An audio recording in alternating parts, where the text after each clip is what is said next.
Et bienvenue dans cette vidéo de mécanique où on va s'intéresser à un sujet de CCP du concours CCINP TSI de 2007. Quelques questions là qui sont ici remises et qui vont permettre d'illustrer une méthode très importante qui est comment appliquer le principe fondamental de la dynamique dans un référentiel non galiléen. Donc le mieux c'est de télécharger le sujet, de chercher voilà, les trois questions qui sont représentées et puis on va corriger et juste avant de corriger on va faire un rappel sur la mécanique en référentiel non galiléen et sur comment traiter efficacement ce genre de sujet. Alors, tout d'abord, faisons quelques rappels sur la notion de référentiel. Imaginons que nous cherchions, par exemple, à étudier le mouvement d'un oiseau dans le ciel, donc oiseau que je représente par un point M. Cet oiseau, nous pouvons l'observer depuis la Terre, c'est-à-dire un ensemble d'individus, immobiles les uns par rapport aux autres, posés sur la surface terrestre. Un ensemble d'individus immobiles les uns par rapport aux autres, donc en fait un ensemble d'observateurs immobiles les uns par rapport aux autres, on peut appeler ça un référentiel. Et on peut associer à ce référentiel un repère qui va permettre aux observateurs du référentiel de positionner le point M. Et donc, par exemple, si je définis un repère cartésien, ces observateurs peuvent définir la position du point M, c'est le vecteur OM, la vitesse du point M par rapport à ces observateurs, c'est-à-dire la dérivée de OM sur dt dans le référentiel R, et aussi l'accélération de M par rapport au référentiel R, qui est la dérivée de la vitesse de M par rapport à R sur dt dans le référentiel R. Donc voilà comment on peut décrire le mouvement du point M du point de vue de ces observateurs, c'est-à-dire ce qu'on appelle le référentiel R. Mais on pourrait très bien imaginer que dans le ciel, il y a aussi un avion, comme ça. Il y a un avion qui fait un mouvement, on peut imaginer un mouvement quelconque, hein, on imagine, et dans ce mouvement, dans cet avion, on peut aussi imaginer un ensemble d'observateurs qui sont les uns par rapport aux autres immobiles. Ils sont tous les uns par rapport aux autres immobiles, ils définissent donc, ces observateurs, un nouveau référentiel R'. Et à ce référentiel R', on peut accrocher également un repère que je peux appeler EX', EY', EZ', qui est accroché à l'avion. Et ces observateurs sont tout aussi légitimes pour définir un vecteur position de M, la vitesse de M par rapport à R' et l'accélération de M par rapport à R'. Donc on s'aperçoit que les vecteurs position, vitesse et accélération dépendent des observateurs, donc dépendent du référentiel. Et par des formules de composition des accélérations ou de composition des vitesses, en fait, il existe des relations mathématiques entre la vitesse d'un point M observé par rapport à un certain référentiel et la vitesse du point M observée par rapport à l'autre référentiel. De même pour les accélérations. On ne va pas revenir sur ces choses-là. Ce sont les formules de composition des vitesses et des accélérations, mais ça existe. Et en fait, les résultats qu'on va décrire juste après sont issus de ces compositions des vitesses et accélérations. Alors, est-ce que tous les référentiels sont équivalents pour décrire le mouvement ? Eh bien, pas exactement. En fait, quand on écrit les lois de la mécanique, en général, on apprend à les écrire dans ce qu'on appelle un référentiel galiléen. Alors, qu'est-ce que c'est qu'un référentiel galiléen ? Eh bien, c'est un concept qui est introduit notamment par la première loi de Newton, qui dit que parmi l'ensemble des référentiels qui existent, il existe un sous-ensemble de référentiels qui est privilégié. Et cette classe de référentiels, on l'appelle la classe des référentiels galiléens. Et ce qui se passe, c'est que dans un référentiel galiléen, on peut appliquer le principe d'inertie. Alors que dit le principe d'inertie ? Le principe d'inertie dit que si la somme des forces qui s'exercent sur un objet est nulle, alors cet objet est soit immobile, soit en mouvement de translation rectiligne uniforme. Et bien ça, ce n'est vrai que dans ce qu'on appelle les référentiels galiléens. Donc tout référentiel dans lequel le principe d'inertie est vérifié est un référentiel galiléen. Et dans donc la première loi de Newton définit le référentiel galiléen. Et dans un référentiel galiléen, on va pouvoir aussi appliquer la deuxième loi de Newton,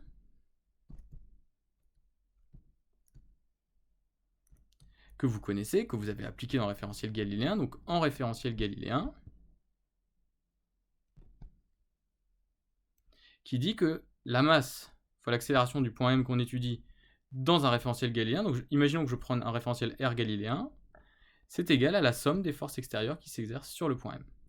Donc, le référentiel terrestre, celui des observateurs qui sont sur la Terre comme ça, si on s'intéresse à des expériences qui durent durées courtes devant l'heure et sur des distances de l'ordre de quelques mètres, il peut être considéré comme galiléen, et donc si on veut décrire le mouvement d'un objet dans le ciel comme ça, on peut appliquer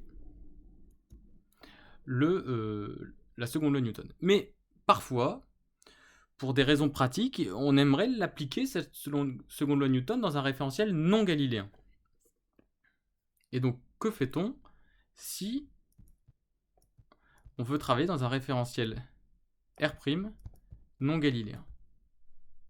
Eh bien, en fait, on peut montrer que toutes les lois de la mécanique, comme la seconde loi de Newton, le théorème du moment cinétique, les théorèmes énergétiques, peuvent être repris à condition de prendre en compte de nouvelles forces. C'est-à-dire que la masse fois l'accélération de m par rapport à R', qui est non galiléen, ça va être égal à la somme des forces extérieures, à laquelle on va juste rajouter une force d'inertie qu'on appelle force d'inertie d'entraînement, et une force d'inertie qu'on appelle force d'inertie de Coriolis. Ce sont des pseudo-forces, puisqu'elles n'apparaissent que en raison du fait que R' est non galiléen. Et en fait, ce qui se passe, c'est qu'on a des formules pour les calculer. Alors par exemple, la force d'inertie de Coriolis, elle est égale à moins la masse de votre objet fois l'accélération de Coriolis. La force d'inertie d'entraînement, de la même manière, c'est moins la masse de l'objet étudié fois l'accélération d'entraînement. Alors qu'est-ce que c'est que l'accélération de Coriolis et l'accélération d'entraînement? Eh bien, ce sont justement des accélérations qui apparaissent lorsqu'on fait des compositions d'accélération entre deux référentiels. Et c'est pourquoi j'insiste sur quelque chose. Quand vous travaillez dans un référentiel R' qui est non galiléen, et dans lequel vous observez le mouvement d'un point M, il faut que vous connaissiez quand même si R' est non galiléen, vous devez connaître le mouvement de R' par rapport à un référentiel R qui lui est galiléen.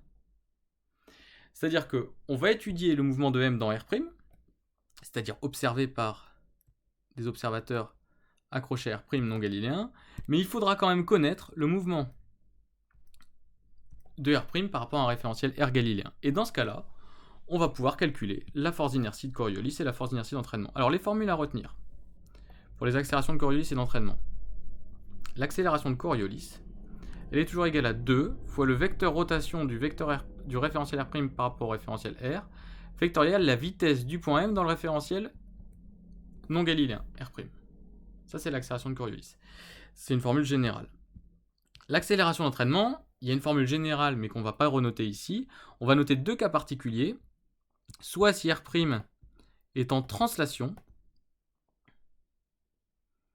par rapport à R,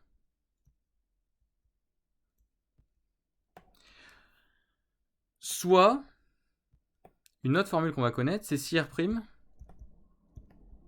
est en rotation uniforme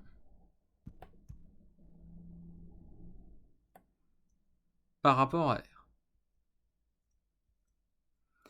Si R' est en translation par rapport à R, alors vous avez l'accélération d'entraînement, c'est tout simplement l'accélération de R' par rapport à R.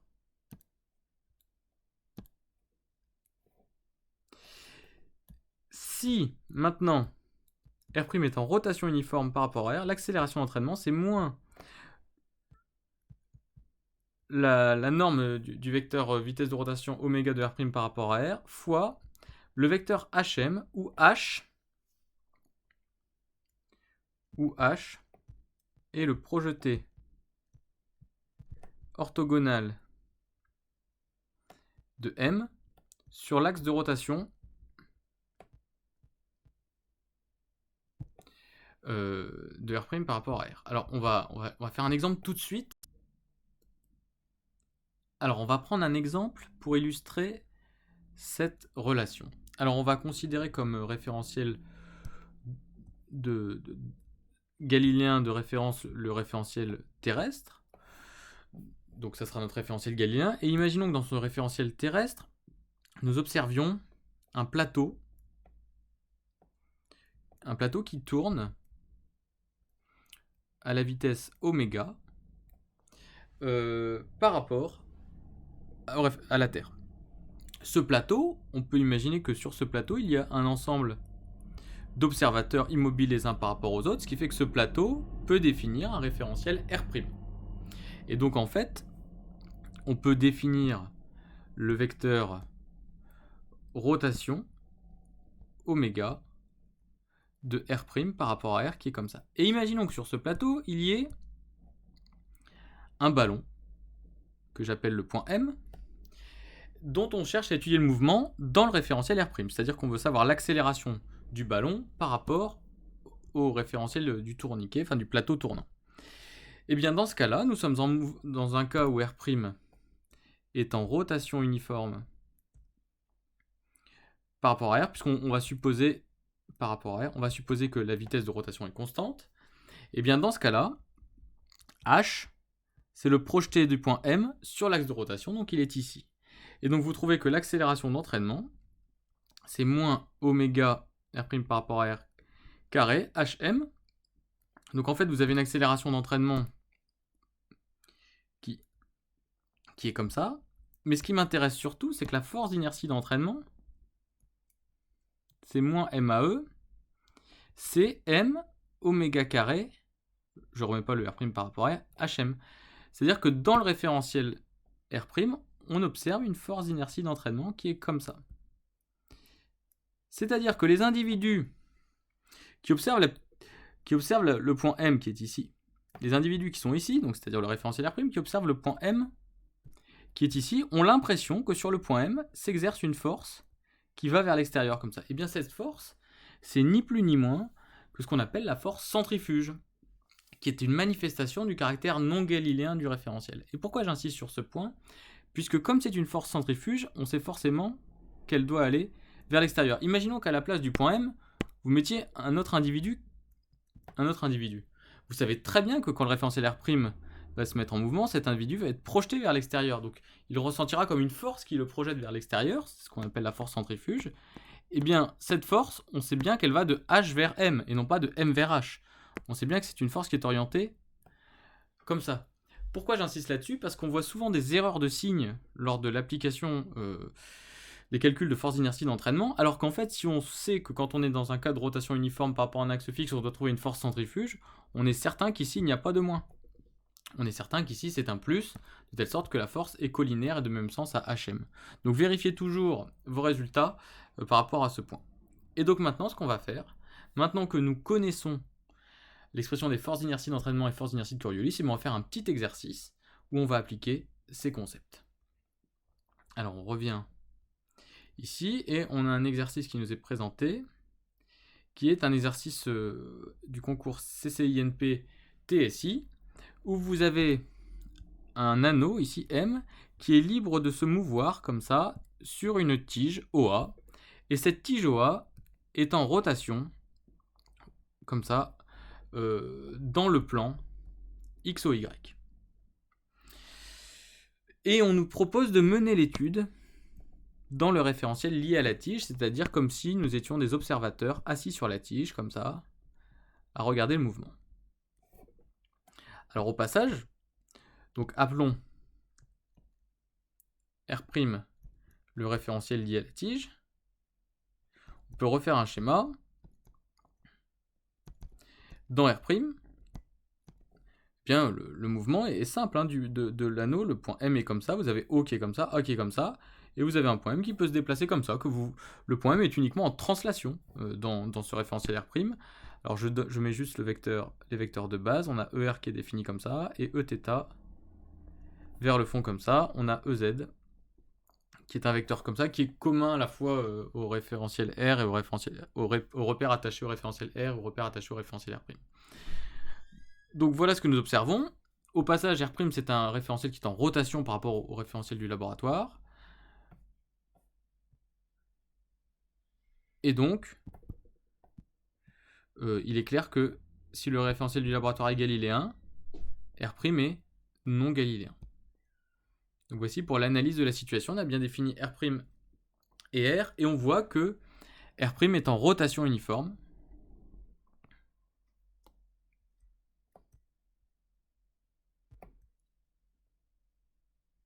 Par rapport à R. Eh bien, ce que nous allons faire maintenant, que nous avons posé le problème, c'est appliquer la seconde loi de Newton dans le référentiel R' non galiléen. Donc d'abord, il faut faire, c'est le rôle de la question 1, un bilan des forces. Alors, comme on se place dans R', moi, je vais dessiner les forces dans R', c'est-à-dire dans le référentiel non galiléen. Alors, bien sûr, le point M est soumis à son poids. Il est soumis à une réaction normale de la part de la tige, qu'on explicitera un petit peu après. Et il est soumis aussi aux forces d'inertie d'entraînement et de Coriolis. Alors, comme on a un référentiel R' en rotation uniforme par rapport à R, on sait que la force d'inertie d'entraînement, nous l'avons vu tout à l'heure en introduction, c'est une force centrifuge. Donc elle sera de cette forme-là. La force d'inertie de Coriolis, eh bien, on verra un petit peu après son expression. Et donc on va bien toutes les exprimer. Alors le poids, et on sait que le poids c'est moins mg porté par Ez. Hein. Ça c'est la définition du vecteur poids. La force d'inertie de Coriolis, on sait que c'est moins la masse fois l'accélération de Coriolis, avec l'accélération de Coriolis qui est 2 fois le vecteur de rotation de R' par rapport à R, alors on va l'exprimer après, vectoriel, la vitesse de M dans le référentiel R'. Alors ici, revenons ici, on voit bien que le référentiel R', il est en rotation uniforme comme ça autour du référentiel R, donc le vecteur vitesse de rotation oméga de R' par rapport à R, il est comme ceci, et en fait il est égal à la vitesse de rotation oméga portée par le vecteur EZ. Donc là, on a oméga EZ. Et alors maintenant, analysons. Pourquoi nous sommes-nous mis dans le référentiel R'? Eh bien parce que le mouvement du point M dans le référentiel R', il est extrêmement simple. C'est un mouvement comme ça, rectiligne, suivant une seule dimension, qui est la dimension définie par le vecteur de base ER. Et donc si j'appelle R la longueur OM, c'est ce qui est fait dans l'énoncé, eh bien on peut directement voir que la vitesse de M dans R', c'est R point, porté par le vecteur ER. L'accélération de M dans R', c'est R point point, porté par le vecteur ER. Alors ça peut paraître bizarre, mais ça c'est dû au fait que OM, c'est R porté par le vecteur ER, qu'ici on dérive par rapport au temps. Alors vous pourriez dire, bah oui, mais d'habitude il y a un Rθ point Eθ qui apparaît. Oui, d'habitude, parce que d'habitude, ER et Eθ forment une base mobile dans le référentiel d'étude. Or ici, ER, c'est un vecteur constant dans le référentiel R'. ER dans le référentiel R', il n'évolue pas. Donc quand je dérive par rapport au temps dans le référentiel R', puisque la dérivée est toujours associée au référentiel, la dérivée d'un vecteur est toujours associée au référentiel, et bien d de ER sur dt dans R' vaut 0. Donc la dérivée donne directement R.ER et la dérivée seconde R.ER. C'est différent de ce qui se passait si je dérivais ER dans le référentiel R, puisque le référentiel R, lui, qui est constitué du référentiel du laboratoire, voit un vecteur ER qui tourne au cours du temps. Donc d de ER sur dt dans R serait égal à θ point Eθ. Ça, c'est le résultat habituel quand on travaille avec la base mobile ER Eθ. Mais ici, on est dans le référentiel R', et donc dans R', le vecteur ER est constant, et donc on a directement la position, la vitesse et l'accélération qui s'écrivent ainsi. Ce qui fait que l'accélération de Coriolis vaut 2 oméga EZ vectoriel R point ER, c'est-à-dire 2 oméga R point. Et donc on peut déduire la formule de la force d'inertie de Coriolis. Force d'inertie de Coriolis égale moins 2m oméga R point Eθ. Donc on avait l'expression de la force poids ici, et désormais on a l'expression de la force d'inertie de Coriolis. On peut maintenant chercher la force d'inertie d'entraînement, qui est égale à moins la masse fois l'accélération d'entraînement, et on sait que l'accélération d'entraînement, dans le cas d'un référentiel R' en rotation uniforme par rapport au référentiel R, c'est moins oméga carré de R' par rapport à R, fois le vecteur HM, où H est le projeté orthogonal de M sur l'axe de rotation. Alors revenons voir notre schéma. M est ici. L'axe de rotation de R' par rapport à R, c'est celui-là. Si je projette H sur l'axe de rotation, M sur l'axe de rotation, en fait je m'aperçois que le point H, c'est la même chose que le point O. D'accord? Donc, comme c'est la même chose, eh bien je vais appeler directement oméga carré OM, puisque le projeté de M sur l'axe de rotation, c'est O. Donc on a ici M oméga carré. Alors, le vecteur vitesse de rotation, sa norme, c'est petit oméga. Et donc, on a ensuite le vecteur OM. OM peut directement s'écrire m oméga carré RER. Et on trouve bien donc la force d'inertie d'entraînement, FIE, égale m oméga carré RER. On voit bien qu'elle est portée par ER, dans le même sens que ER, puisque c'est une force centrifuge. Alors il nous reste la réaction normale, ici N, de la tige sur l'anneau. Tout ce qu'on sait, c'est que s'il n'y a pas de frottement entre l'anneau et la tige, il n'y a pas de composante de cette réaction normale suivant ER. Par contre, il peut y avoir une composante de N suivant Eθ et EZ. Et donc j'écris, dans le cas général, une composante de N suivant Eθ plus une composante de N suivant EZ. Eh bien, nous avons toutes les forces qui s'exercent sur le point M. On va pouvoir écrire la question 2, c'est-à-dire la deuxième loi de Newton dans R' non galiléen, qui va nous dire que la masse fois l'accélération de M par rapport à R' est égale au poids, plus à la réaction normale, plus la force d'inertie d'entraînement, plus la force d'inertie de Coriolis. L'accélération de M dans R', nous avons dit que c'était R.ER. Eh bien, nous allons remplacer chacune des forces par leur expression et directement projeter sur ER. Alors pourquoi on projette sur ER ? Parce qu'en fait, sur Eθ et sur EZ, on a les composantes de la force N, la réaction normale, qui sont inconnues, Nθ et Nz. Donc on va être embêté, tandis que sur ER, il n'y a pas de composante de N. Et donc on n'a que des forces dont on connaît l'expression. Et en l'occurrence, on a la force d'inertie d'entraînement qui a une composante suivant ER. Et c'est tout. Et donc ça va être assez facile à écrire. Donc on va avoir M R ça c'est la masse fois l'accélération suivant R, égale M oméga carré R. Et donc en simplifiant par M et en faisant tout passer de l'autre côté, on s'aperçoit que R moins oméga carré R égale 0. Et donc maintenant, on va résoudre cette équation. Alors c'est une équation différentielle d'ordre 2 à coefficient constant. Alors ce n'est pas l'équation de l'oscillateur harmonique, puisque avec un oscillateur harmonique, on aurait un plus ici. Donc là, on a un moins, donc on ne peut pas utiliser l'équation de l'oscillateur harmonique. Donc c'est pas grave, on va définir...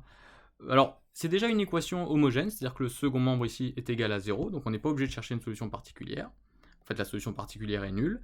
Par contre, on va écrire l'équation caractéristique associée. Donc x carré moins oméga carré égale 0, vous savez que vous remplacez la fonction r par 1, la dérivée première par une inconnue x, et la dérivée seconde par une inconnue au carré, x carré moins oméga 2 égale 0, c'est-à-dire que x va être égal à plus ou moins oméga. Et on sait que dans ce cas-là, la fonction r de t, c'est a fois exponentielle de la première solution, donc par exemple oméga fois le temps, plus b fois exponentielle de la deuxième solution, moins oméga fois le temps. Ici, on pose par exemple R de 0 égale R0, c'est la position initiale de l'anneau. Et puis on va supposer que l'anneau est libéré sans vitesse initiale, donc ça ce sont les conditions initiales. R de 0 égale 0, R.0 égale 0, c'était celle qui était proposée un peu plus tard dans l'énoncé. Et donc ça se traduit par A plus B égale R0, pardon. A plus B égale R0. Et R.0, ça va nous donner A oméga moins B oméga égale 0. Et ça va impliquer que A égale B.